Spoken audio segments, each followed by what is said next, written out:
Buffett fez o primeiro investimento dele com $114. Ele investiu nas ações da Cities Service. O Ray Dalio fez seu primeiro investimento com $300. Ele investiu na ação da Northeast Airlines. E o Louis Barsi começou sua carteira na década de 1970, investia mais ou menos R$500 por mês. Todo grande investidor começou de algum lugar. Alguns com um pouco mais, outros com um pouco menos, mas a realidade é que todos tiveram três coisas em comum. Primeira delas, consistência. Então eles todos os meses faziam o que tinha que ser feito. Segundo lugar, todos buscavam conhecimento. Eles liam todos os dias, em especial Warren Buffett lia mais de 500 páginas por dia, de verdade. E ele estudava muito, buscava aprender o tempo todo. E depois, além de fazer o que tinha que ser feito sempre, eles investiram por longos períodos. Então todos os grandes investidores têm essas três coisas em comum. Investir por longos períodos depende de você, consistência depende de você, buscar conhecimento depende de você. Mas na área do conhecimento eu posso te ajudar. E é por isso que eu fiz o vídeo de hoje. E antes de começar, não deixa de clicar aqui no botão embaixo de se inscrever e curtir o vídeo, porque isso é muito importante para que você possa chegar no seu objetivo. Esse vídeo vai ser dividido em 4 partes. A primeira vai ser sobre a reserva de emergência. A segunda vai ser sobre onde você vai investir. Na terceira, a gente vai criar uma carteira na prática. Então eu vou passar pela parte teórica, digamos assim, filosófica, e aí eu vou na prática te mostrar uma carteira de investimentos simples e uma carteira avançada. E no quarto lugar, eu vou te mostrar como dar manutenção para o seu portfólio. Afinal de contas, você vai investir, só que você vai continuar investindo por toda a sua vida para que você possa atingir seu grande objetivo, atingir sua liberdade financeira, viver de renda e passar os seus frutos de gerações em gerações. Em primeiro lugar, por que você precisa ter uma reserva de emergência? Deixa eu contar uma história para vocês. Tinha um cara chamado José do Egito. José do Egito, ele identificou que no Egito a gente ia ter 7 anos de vacas gordas e 7 anos de vacas magras. O que geralmente as pessoas fazem no período de vacas gordas? Elas compram mais, elas gastam, elas ostentam, elas mudam o padrão de vida. Então nesse momento elas começam a gastar mais. Aí vem a crise, o que acontece? Cadê o dinheiro? Meu Deus, as pessoas são mandadas embora. Os preços estão todos baratos, você não pode aproveitar. José do Egito fez o contrário. No momento de prosperidade, José do Egito aumentou os impostos, começou a guardar sementes e aí depois, quando vieram os anos de vacas magras, ele trocou sementes por ouro e prata. Então a reserva de emergência permitiu que ele enriquecesse na crise. Mas quem não fez sua reserva de emergência e ostentou, não poderia enriquecer na crise, mesmo vendo ativos baratos demais, porque o seu patrimônio também foi dilapidado. A reserva de emergência, ela vai te ajudar a participar e aproveitar oportunidades, mas principalmente vai te ajudar a passar por algum problema de saúde, se você ou algum familiar seu tiver. Vamos supor que você perde a sua renda, você consegue manter o seu padrão de vida, vai permitir que você ajude algum familiar ou alguém próximo que precise, mas em resumo vai ajudar você a passar por problemas, porque você sabe como é, eles vão acontecer, é questão de tempo.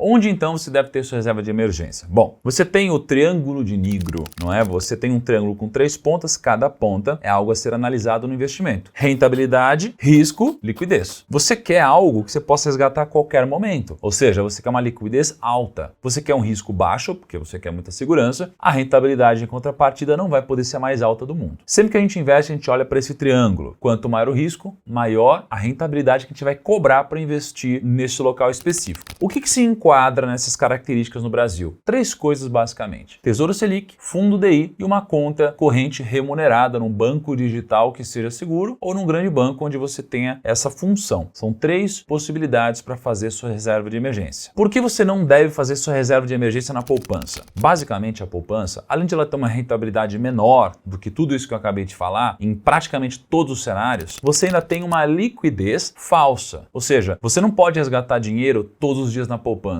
Ah não, como assim, Thiago, não posso? Não, na verdade sim, você pode resgatar, mas você não vai ter rentabilidade. Porque a poupança, se você investir no dia 5, você só vai ter a rentabilidade no aniversário dela, que é no próximo dia 5. Então se você resgatar no próximo dia 3, por exemplo, passou quase um mês. Se você investiu R$1.000, você vai resgatar R$1.000. Só rende no aniversário. Por que é dessa forma? Porque o banco, sempre que você resgata antes, ele não te paga uma rentabilidade, mas o dinheiro ficou trabalhando para ele. Então o spread, que é o quanto ele ganha menos o quanto ele te paga, fica muito alto. Então isso é muito bom para os bancos e ruim para você. Então a poupança não é uma boa para reserva de emergência. Agora, por que você não deve só investir em renda fixa? Basicamente, vai ter um ano onde você vai ter uma rentabilidade que vai melhor do que outros investimentos e vai ter um ano onde você vai ver tudo subindo e o seu dinheiro vai estar praticamente linear. Então nem sempre ele vai ser o melhor investimento e no longo prazo ele não costuma ser o investimento que mais rende. Então depois que você atingir sua reserva de emergência, que é ter 12 meses do seu custo mensal mensal guardado. Acredite, você vai me agradecer quando isso acontecer. Agora a gente pode começar a buscar outro tipo de investimento. E é aqui onde a gente vem então para a segunda parte do nosso vídeo. E quando você vai então decidir próximos investimentos, você tem que pensar assim, ó. Sua carteira precisa ter duas funções. Uma parte delas é a renda fixa, que vai te proteger das grandes crises e permitir que você aproveite oportunidades na volta. E isso daqui vai te proporcionar sono tranquilo, porque não tem nada pior do que você estar passando por uma crise, precisando de dinheiro, ser mandado embora e ver seu patrimônio cair nos 50%, por isso que é bom a renda fixa. Do outro lado, você precisa ter dinheiro investido naquilo que realmente vai render muito, ou seja, ações, fundos imobiliários e outras coisas, desde que você escolha as ações corretas e os fundos imobiliários corretos, e é parte importante desse vídeo aqui. Olhando dessa forma, então, eu, Thiago Nigro, invisto da seguinte forma: leva para sua vida. É uma filosofia de investimentos simples, prática e aplicável, ok? Por qualquer um. Primeiro, A de ações e negócios. Segundo, R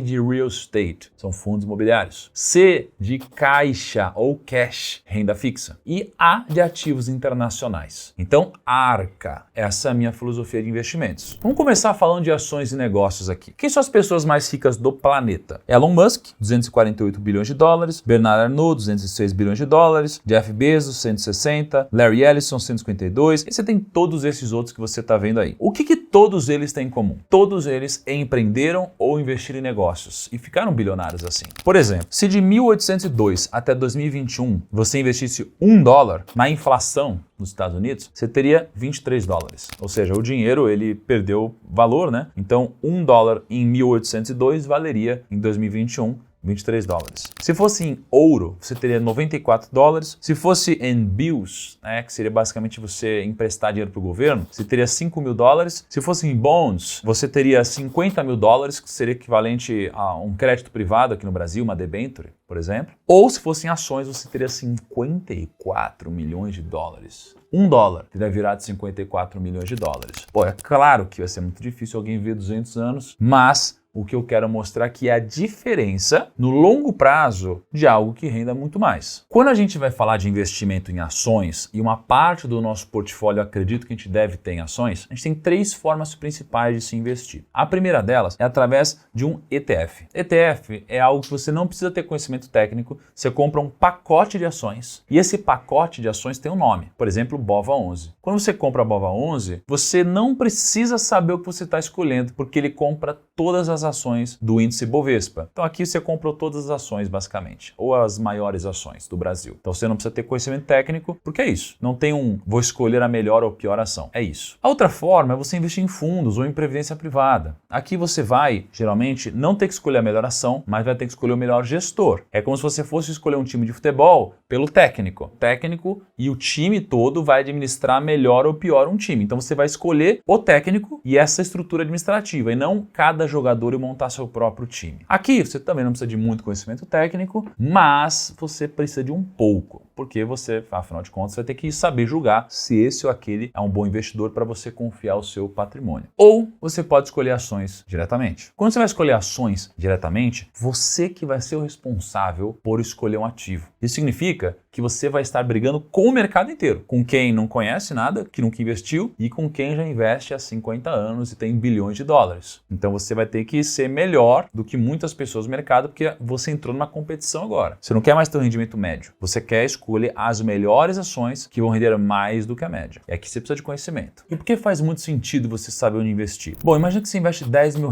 numa rentabilidade de 0,87% ou numa rentabilidade de 0,97%. Poxa, nessa segunda opção você teve uma rentabilidade maior em 0,1% ao mês. Não é tanto assim, mas no longo prazo dá muita diferença. Em 50 anos, com 0,87 você teria 1,8 milhão e com 0,97 você teria 3,2 milhões. Dá uma diferença de 1,5 milhão de reais, basicamente, pela rentabilidade diferente. E o que faz você ter uma rentabilidade melhor ou pior? O conhecimento. Porque é ele que vai te fazer escolher uma ação mais barata ou uma ação mais cara. Inclusive, vou dar um parênteses aqui no vídeo para te dar uma dica sobre como te ajudar nesse processo. Em especial, se você quer investir nas melhores ações, nas ações mais baratas, naquelas que têm mais potencial de valorização. Ó, eu posso ir aqui na Finclass, eu posso ir em carteira aqui, ó. Posso colocar meu patrimônio, né? Eu tinha colocado, atualizar a carteira. Eu posso vir aqui na carteira de renda, por exemplo, uma carteira focada em gerar rendimentos, né, dividendos, etc. Eu posso abrir aqui, ó, ações. Tem 9 ativos fundos recomendados, né? Então uma equipe de analistas, ele vem aqui, faz um estudo, passa o dia inteiro estudando, esse é o trabalho deles, e aí eles monitoram esse portfólio. Então você tem ações recomendadas por eles aqui. Claro que você não está vendo agora, é só para assinantes, é uma área exclusiva, mas aqui você tem o nome da empresa, né? Você tem o preço máximo que você pode comprar, você tem o dividendo potencial estimado e a gente ainda te avisa pela Finclass quando é a hora de você sair de algum ativo. Então você tem muito auxílio para investir e você tem já grandes ideias que foram filtradas pelos nossos analistas. Inclusive fica a grande dica para você, a Finclass vai comemorar aniversário de 3 anos agora e só nessa data específica, que é 24 de abril, você vai poder assinar a Finclass com 50% de desconto. Finclass é uma plataforma muito acessível e você vai poder assinar a Finclass por R$ 34,90 por mês. E você vai receber ainda todos esses bônus que você está vendo aí na tela e muito mais, tá? Mas essa promoção só dura 24 horas. Então clica aqui para você entrar na lista de espera e ser avisado assim que essa promoção abrir inscrições. Agora a segunda coisa que faria sentido para você montar uma carteira, e lembrando que já eu vou entrar aqui na planilha para você ver, a segunda coisa seria você investir em fundos imobiliários. Por quê? Porque eu acredito no seguinte, compre terras, já que Deus não fará mais delas. Você recebe geralmente renda passiva ao investir no imóvel, né, no fundo imobiliário corretamente, não de uma forma errônea. A Lei Federal 8.668/1993 fala que todo fundo de investimento imobiliário é obrigado a distribuir no mínimo 95% do resultado semestral, só que a maioria dos fundos imobiliários pagam mensalmente isso daqui na sua conta. E tem uma diferença muito grande entre você alocar esse dinheiro, ou seja, comprar, investir em imóveis físicos ou em fundos imobiliários. Por exemplo, no imóvel físico você vai ter que botar uma grana muito grande para comprar alguma coisa. Quando eu digo muito grande, é porque no fundo imobiliário você pode investir com R$10. Você vai ter uma tributação muito maior na tabela que segue o imposto de renda da pessoa física. Você vai ter baixa liquidez na hora de vender o imóvel, né? Você vai pedir para vender, vai ter que depender de alguém querer. No mercado imobiliário, de fundos, né? Por mais que você também dependa de alguém querer, tem muito mais liquidez.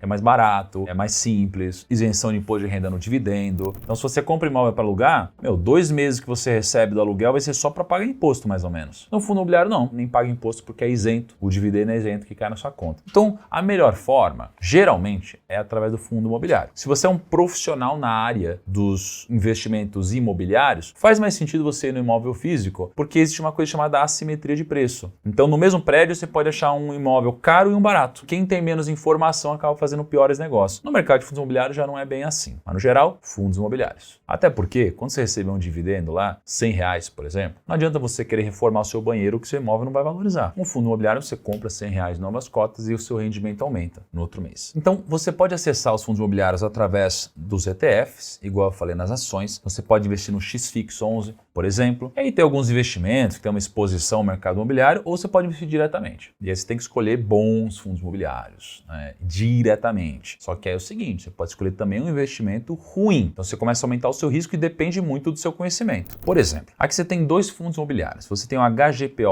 11 e o Senes 11. Essas informações são de 2019. Então você tem 3 indicadores simples para você olhar. Um deles é o P sobre VP. P sobre VP é o preço sobre valor patrimonial. Valor patrimonial, vale 1 bi. Está sendo negociado a 800 milhões. Você pode comprar por 800 milhões algo que vale 1 bi. Cara, tá muito mais barato, né? Então o preço sobre valor patrimonial está abaixo de 1. Vale a pena comprar. Então quanto menor, melhor. Então o P sobre VP de Senes está mais baixo. Aí o Dividend Yield. O Dividend Yield do HGPO é maior, 4,5%. Contra 2,3% do Senes 11. Isso é o quanto recebia por ano na sua conta só de dividendos. HGPO é melhor. E a história para vacância, um Senes está com uma vacância de 83%. Imagina que de 100% dos imóveis, 83% estava vago. Isso é muito ruim. Enquanto que no HGPO, só 1,7% de vacância. E aí eu tenho o preço dos dois em 2019. HGPO estava R$ 180 e Senes estava R$ 6,57. Olhando só para isso, qual fundo imobiliário você escolheria? Provavelmente o HGPO 11, especialmente por causa da vacância. Por mais que ele seja mais caro, quando você olha para o valor patrimonial, ele não tinha vacância. E não é só questão de pagar barato ou caro, é investir num bom negócio. Então quando você olha para isso, de lá para cá, o HGPO subiu 70%,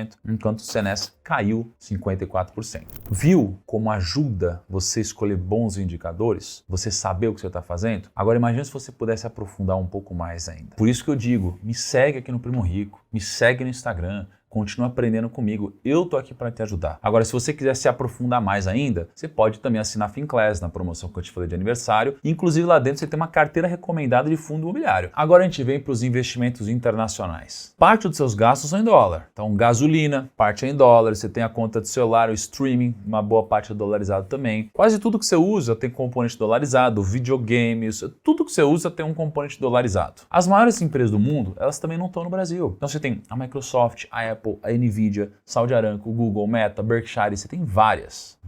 E elas não estão sendo negociadas no Brasil, estão sendo negociadas lá nos Estados Unidos. E o dólar, ele é uma única moeda desde 1776. O real existe há 28 anos, se eu não me engano. A gente já mudou de moeda mais de 20 vezes, alguma coisa assim. Cara, o real é muito novo. A gente tá sempre, se lascando com a nossa moeda. Os Estados Unidos não. Tá lá há muito tempo com uma moeda forte. Como que você pode investir, então, em investimentos internacionais? Primeiro, através de ETFs. Então, você pode investir no IVVB11, que replica o S&P. Então, você consegue, com pouco dinheiro, comprar 500 empresas dos Estados Unidos, ou você pode comprar NASD11, que aí é um ETF que replica as ações da Nasdaq, com pouquíssimo dinheiro. Ou você pode investir em fundos, aí você tem que escolher um bom gestor. Particularmente, existem poucos gestores que investem bem lá fora, porque lá fora é muito mais competitivo. A maioria dos fundos não vai bem lá fora, então não faria isso. E a terceira opção é você escolher diretamente os investimentos lá. Por que você precisa alocar uma parte do seu dinheiro lá fora para mim? Primeiro, para se proteger, política, câmbio, etc. Mas segundo, porque olha a rentabilidade do Ibovespa nos últimos 10 anos. 8,2% ao ano. Já o S&P, 9,6% ao ano. Se você tivesse investido 10 mil reais no Ibovespa, você teria 22 mil. No S&P, você teria 25 mil. Se você alongar essa rentabilidade por 30 anos, você teria 106 mil no Ibovespa contra 157 mil no S&P. É uma diferença grande, né? E aí, temos a quarta caixinha da arca, que é a caixinha de renda fixa. A rentabilidade em renda fixa no Brasil é muito impressionante. Tá? Se a gente pegar o CDI contra o Ibovespa, desde 1995, o CDI rendeu 5.842% e o Ibovespa 3.167%.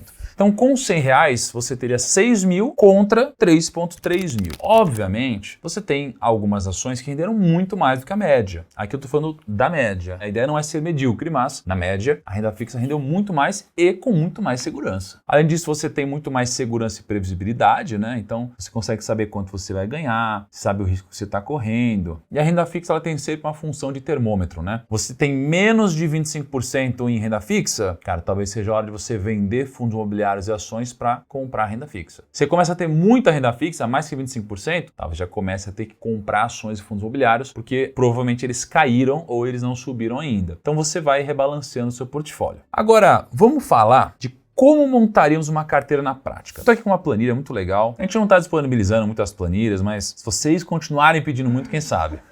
O time gosta. O time que modera os comentários adora. Então, olha só. Eu falei para vocês que a carteira é composta de 4 partes. Ações, renda fixa, fundos imobiliários e ativos internacionais. Forma a ARCA, né? É A, na verdade, isso aqui seria o C, R e o A. ACRA. Ficou o contrário aqui. Então, imagina o seguinte. A soma tem que dar 100%. Então, imagina que eu poderia ter aqui, cara, eu sou mais conservador. Quero ter 30% em renda fixa. Quero ter 20% em ações. Quero ter 35% em fundo imobiliário. 15% em ativos internacionais. Poxa, eu tenho uma carteira aqui bacana. 100% do portfólio. Para eu montar uma carteira com ETFs, é simples. Na parte de ações, eu compraria aqui, ó, metade BOVA, metade Small. BOVA seria um ETF que replica as ações do Bovespa, Small replica as ações do índice de Small Caps. Então veja que aqui em ações, esses 20% da minha carteira, dentro disso eu tenho agora 100% para distribuir. Desse 100%, eu posso distribuir dessa forma e estou bem diversificado. Em fundos imobiliários, que eu tenho 35%, eu poderia ter um ETF, o XFIX11, por exemplo, que também é bem diversificado. Em renda fixa, né, que eu tenho aqui na minha carteira 30%, esse laranjinha, eu poderia ter aqui 50% em Tesouro Selic, que é um investimento pós-fixado, 50% no IPCA mais 2045, que é um investimento atrelado à inflação. Em ativos internacionais, eu poderia ter 10% no ETF que compra também Bitcoin, 20% em Nasdaq e 70% em S&P. Então veja só, aqui eu teria a minha carteira macro e dentro dessa carteira eu teria cada classe ativo diversificada dessa forma. Esse é um jeito de eu montar minha carteira. E acredite se quiser, se eu montar uma carteira como essa e eu rebalancear ao longo do tempo, então imagina que de repente as ações caíram caíram muito, caíram para 10%, fundo imobiliário caiu para 25%, renda fixa subiu para 50%. Se isso acontecer, provavelmente significa que eu devo pegar um dinheiro que está em renda fixa e comprar ações que devem estar muito mais baratas agora. Se eu só fizer isso, acredite, você deve estar entre os melhores investidores do Brasil. Entre os melhores. Você nunca vai ser o melhor, porque o melhor ele toma riscos diferentes, mas você sempre vai estar entre os melhores. E no final das contas, é isso que eu busco. Eu não quero ser o melhor, eu quero estar entre os melhores sempre. É isso daí que eu busco. Muitas vezes quem ficou em primeiro tomou um risco desnecessário e no outro ano pode estar em último. Não sempre é assim, mas pode ser. Agora, e se você quer então montar uma carteira mais complexa? Porque veja, aqui você tem um portfólio. Por onde que você compra tudo isso? Por qualquer corretora, tá? Qualquer corretora hoje você compra tudo isso que tá aí. Todos os ETFs você compra pelo home broker, que você acessa pelas corretoras, e o Tesouro você acessa em qualquer corretora também. Agora, você quer montar uma carteira mais avançada, onde você vai escolher seus ativos. Bom, então vamos lá. Vamos supor que eu quero ter aqui 1/4 da minha carteira em cada classe de ativos da Arca. Então eu vou pegar aqui ações. Ações eu vou diversificar em pelo menos aqui 5 ativos. Então aqui, assim, gente, são ações que eu tenho, fundos imobiliários que eu tenho, não é uma recomendação de investimentos, é só um exemplo de uma carteira sendo montada, tá? Mas imagina, 25% da minha carteira está em ações. Aqui, eu vou olhar agora para as minhas ações. Se eu gostar de 5 ações aqui, eu vou ter 20% cada uma. Então tem aqui, ó, BBAS, TASA, CEMIG, Soja, assim por diante. Fundos imobiliários, mesma coisa, ó, tem aqui 5 fundos imobiliários que eu tenho. E aí eu diversifico esses fundos também. Renda fixa, mesma coisa, ó. Eu já quero investir em ativos diretamente. Tesouro Selic, Cadif, Oaktree,